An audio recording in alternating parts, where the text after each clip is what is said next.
This is Carl at National RV Detroit, and I'm going to walk you through your 2020 Flagstaff E-Pro model E19 FD.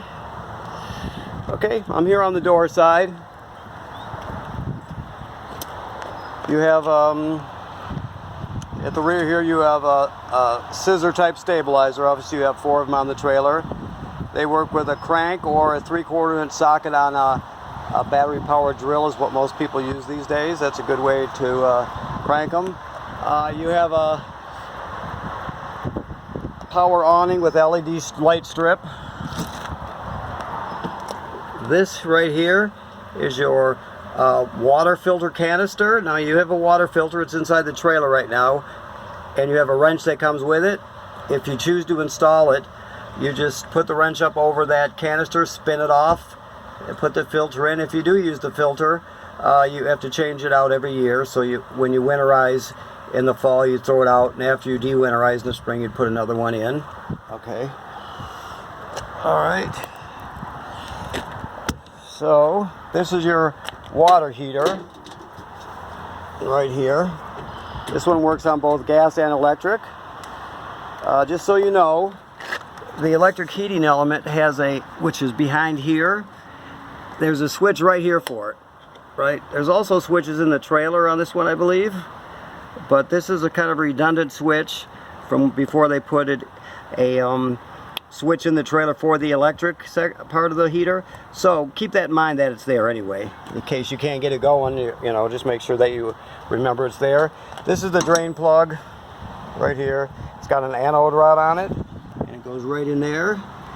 It takes a 1 1/16 inch socket to put it in and out. Now, keep in mind, you always want to make sure you have water in the water heater before you light it or turn on the electricity to it.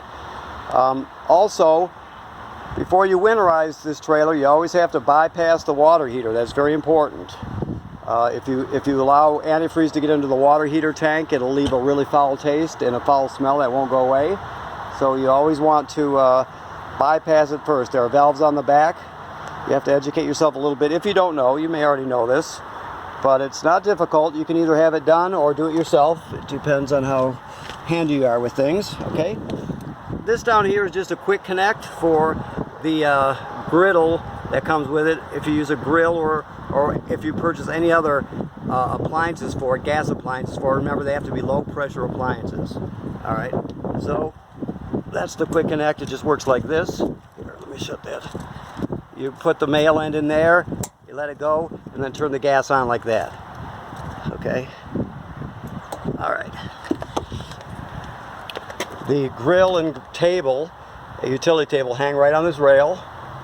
You've got power out there or over there. You've got outside speakers. Your steps fold into the trailer and fold out, obviously. If you're on uneven ground, you can adjust the length of the legs. You see it has holes here, and then this pin comes in and out, so you can slide them up and down to adjust it to the contour of the land. Okay. I just have some storage here, I believe. Yes, storage. More storage. This is just, if you were to purchase a separate solar panel to charge your battery, you would plug it in right here. Just so it's just, this is wired to the battery, so all it would do is charge your battery for you.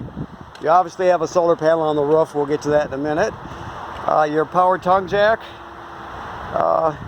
is right here. We'll go over that when we show you how to hitch up. You can pull this plug out. This comes with a crank, and you can actually crank this manually if it happens to fail to get yourself out of trouble.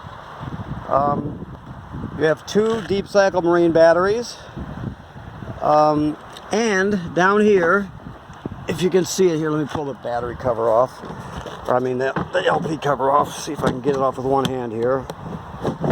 There we go.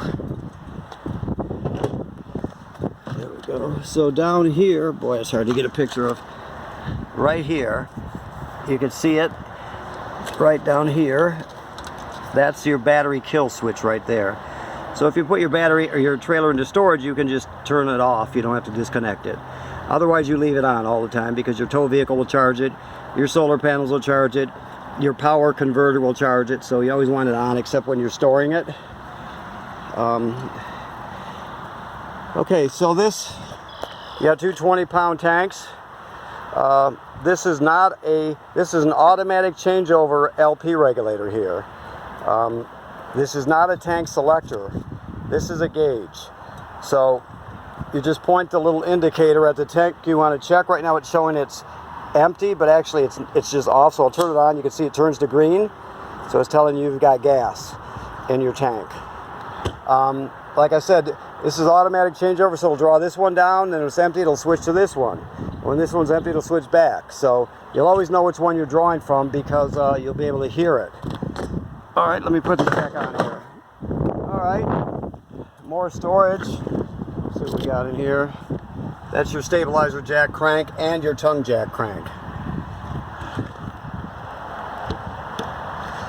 Okay, more storage. I think that's going to be just like the other side. Yep, you've got your power cord in there and an adapter to adapt your 30 amp cord down to 15 amp household plug. That is an outside shower. That is your furnace vent. This is your fresh water tank. If you go to an older state park, for example, or rustic campgrounds, period, that do not have plumbing on the campsite, you can fill this tank and use the onboard electric pump. It's a 12-volt pump, and you can use that, and it'll pump your water, and you can use the shower and the toilet and the sink and everything just like normal, even if you don't have city water, depending on what kind of camping you do. You also have, I'll come back here to the water panels while we're talking about water.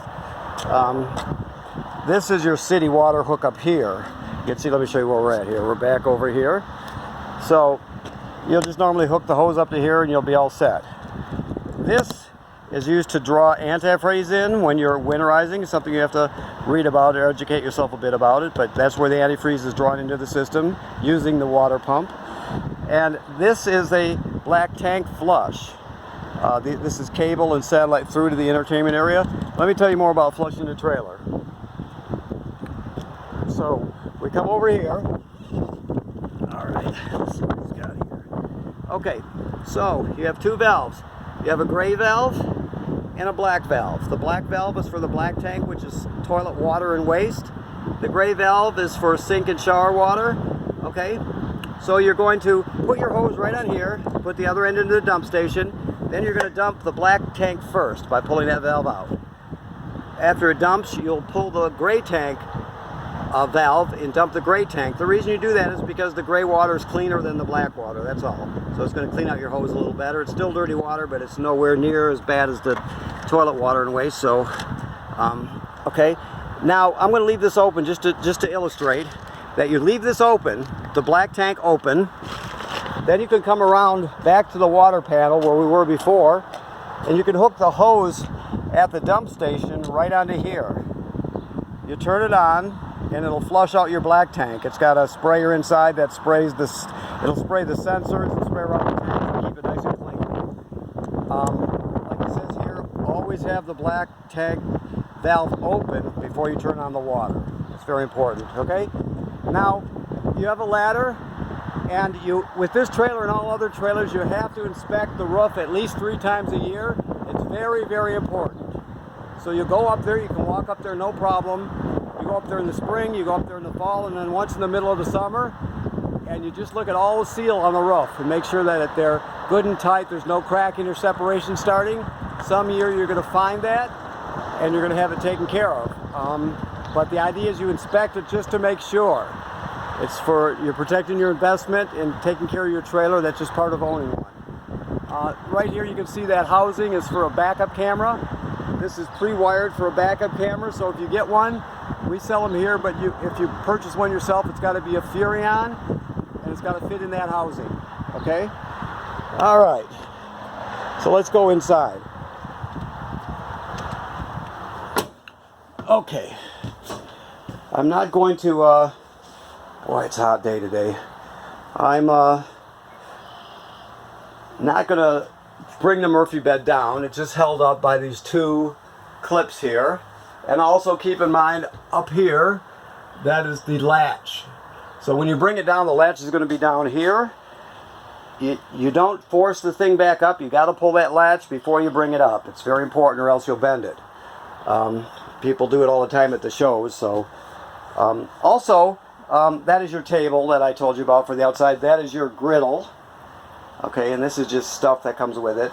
This is, for example, the heating controller for your mattress warmer. You plug this into the mattress, this into 110, and then you got an analog thermostat there.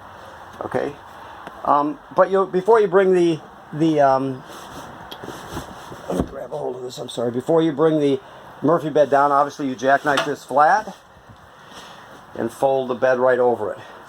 Now, while we're over here, that green light there, that's the power inverter. Now, inverter is converting 12 volt DC back over to 110 AC. It's kind of a lossy thing in the sense that you won't. It's not an even trade, so to speak. That's a good way to put it. So you can't, but you can invert your power here. That you have two batteries, and that's one of the main reasons that you have it, so you can invert. There'll be one plug in here that is wired to the inverter, and this one is going to be this one, right? Actually, I'm not 100% sure about that, but I'm sure it is, and if I find different before I see you, I'll tell you, but it's going to be this one right here. So that's the plug that's wired to the inverter. All right. Now over here, we have a converter, right? All trailers have this. So this converts, not inverts. To convert, you're going to take 110 AC and convert it to 12 volt DC, just the opposite of inverting. So you have regular household type circuit breakers here for the 110 AC. They're all labeled. And then you have, it converts down to 12 volt DC over here. You have regular automotive fuses, 12 volt, and they're labeled. If any of these were to blow, they'll light up, and you can actually see them through this perforation here. So keep that in mind. This will also has a fan inside that'll kick on and off when there's a load put on it. And it's also a battery tender, so it'll sense how much energy your battery has up there, or batteries have up there. And as long as you're plugged into shore power, it'll send whatever the batteries need. If they're low, it'll send 10 amps or whatever it needs. If they're charged, it'll just trickle a couple. So it's semi-smart in that sense. While I'm here, this device here is your carbon monoxide and LP gas detector. Okay, and if it beeps very, very slowly, it's telling you your battery's low. But its main function is to warn you about an LP leak or carbon monoxide built up, so it should always be green like that. And you can push the self-test on it if you ever want to. Here, I'll do that right now for you, if I can find it. There we go. One test, LP. Two tests, that's carbon monoxide, and then a low battery. Right there. So that low beep is for telling you that there's low battery. So that's just the test sequence. All right. The refrigerator is a gas absorption refrigerator. So this will run on 110 AC, or it'll run on LP gas. Okay. So this is very simple. Just two controls, on and off. So that's on. Then you can push this button and get it to auto. Auto means electric. The reason they call it auto is because if it can't find electricity, or if you have a power failure in the middle of the night, whatever, it'll automatically switch over to gas so you don't spoil the food. But electricity takes parameters. It always seeks it out first. If it can't find it, then there's backup is the LP gas. Now you can run this pulling it down the road on LP gas. You would just go like this, and it'll light automatically. Now if this check light was to come on, it's telling you it didn't light. Maybe there was a little air pocket that it didn't push all the way out before it lit. So you would just shut it off and turn it back on again, and it'll cycle through again and light for you. But usually you're going to run it right on auto. Let me see if there's yes. This one has a, to set the temperature, it has this thing called a thermistor. The thermistor is on the end of this cable here, and it's in this this is just a bracket to hold it there. But the higher you go up with this, you can slide it right up on the fin. The higher you go up, the cooler the refrigerator gets. Generally speaking, you're going to have it up all the way, unless you're going out when it's cold outside. Then you might have to back it off a bit. But the higher you push that thermistor up, the cooler, the lower you bring it down, the warmer. All right. Microwave works like any other microwave. Yes. This is your range hood with a fan and light. Now, directly opposite from this on the outside, I think I walked past it without telling you, but there's a vent for it, right? The vent has a baffle on it. You'll see in each corner, when you look at it, you push up on this little latch and it'll free up the baffle so it flaps freely. So if you're going to use this fan, you want the baffle to flap freely. Otherwise, you want to keep it shut when you're not using it or you're traveling, all right?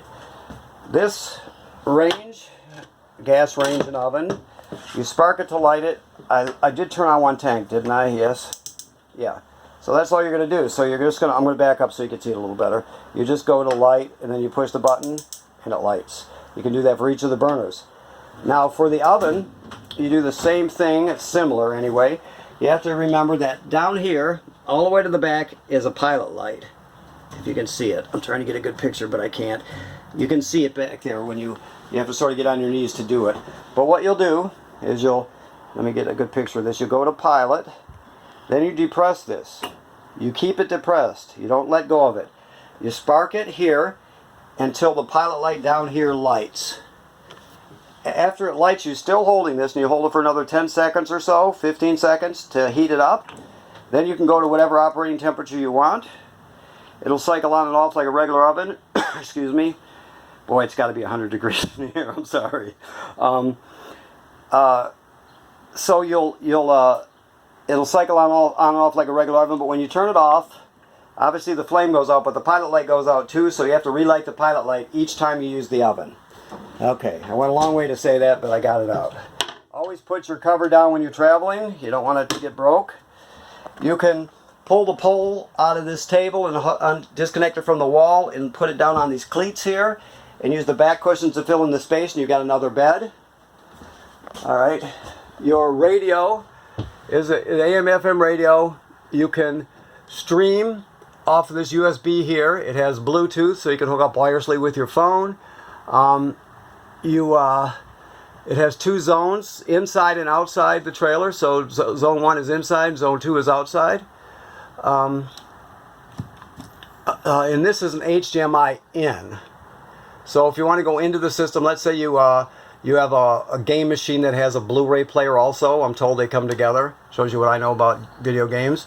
That's what I'm told. So on a rainy day, to keep kids or grandkids happy, you could just set it on the table, plug it in, and go right into the system to the TV set. Okay. There was one more thing I wanted to say, or was there? No, I think that was it. There's also this 1/8" analog plug here, but odds are you won't use that.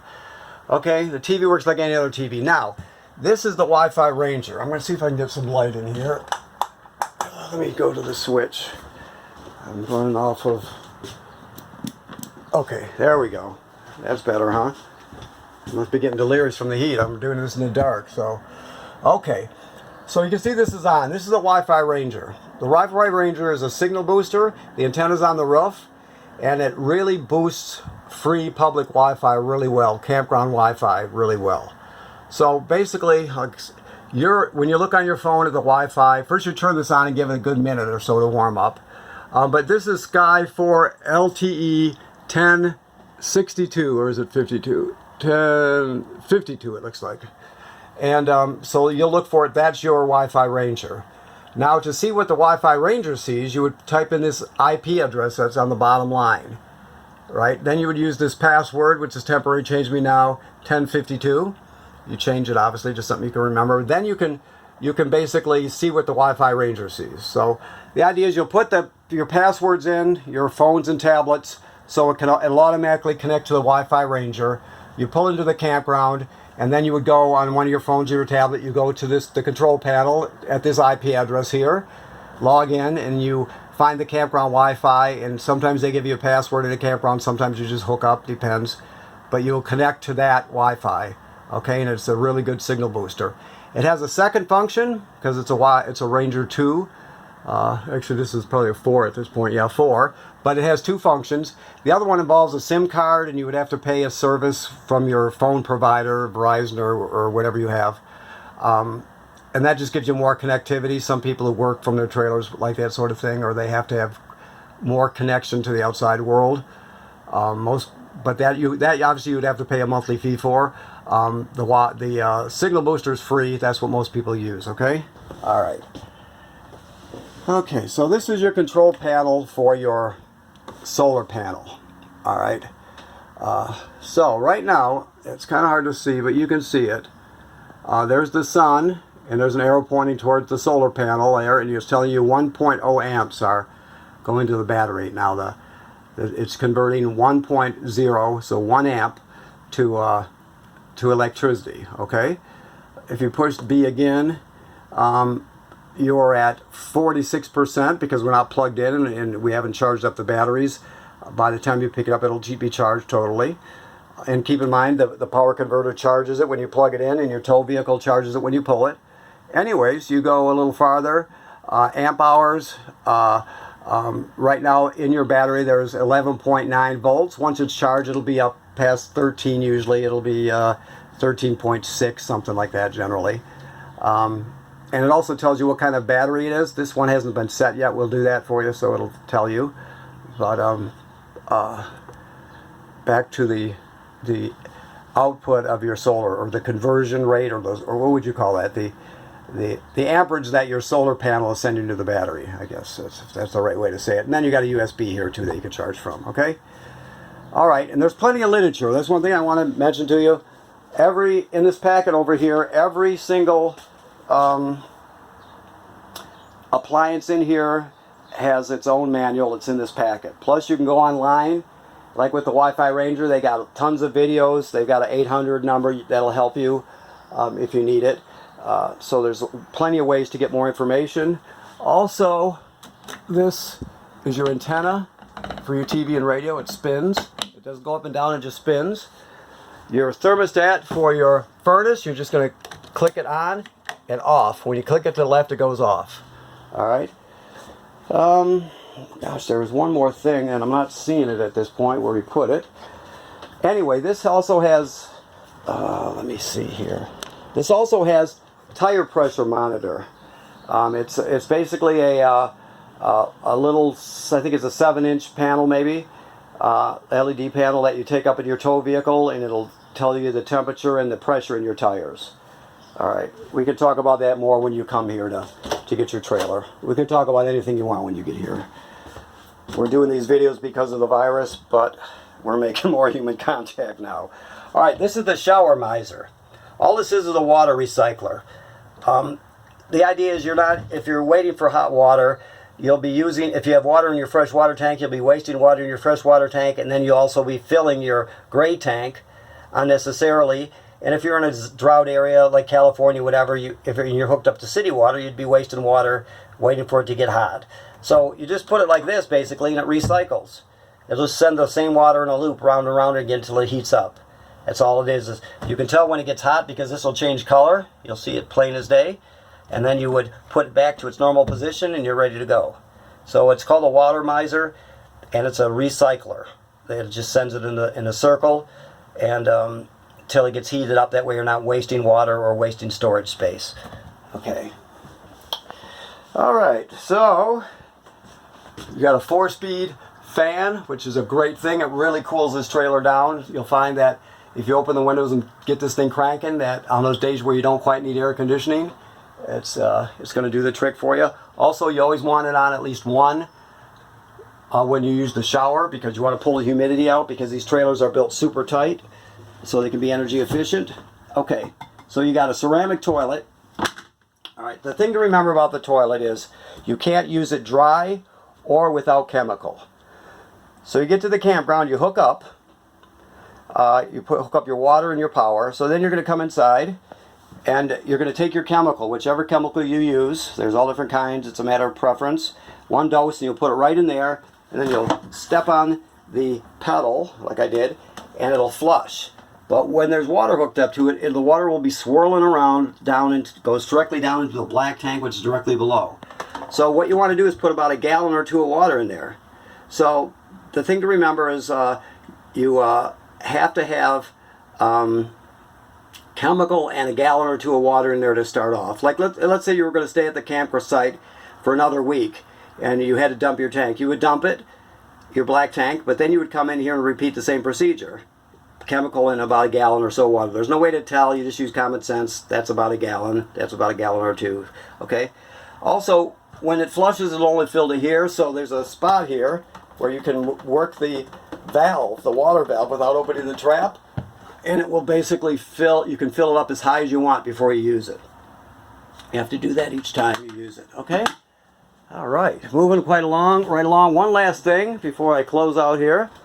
Back to the control panel. All right, the water pump I told you about is right here. The water heater on gas is right here. Electric is right here. This has tank heaters, which is like a heating pad on all the tanks. So you can extend your camping season, go out earlier in the spring and stay out later in the fall. That's right there. You check your levels here. Right now there's your battery's getting low, but fresh water has a little bit in the tank because we're still prepping it. I'm trying to get on there, but you see it graduates up in 1/3 increments as it fills. Black tank, gray tank. All right. And the last but not least, your awning, which is right here. So you extend it just by pushing the button and holding it. You're going to send this out till you can see the awning tube. You'll know when you see it. That's when you stop.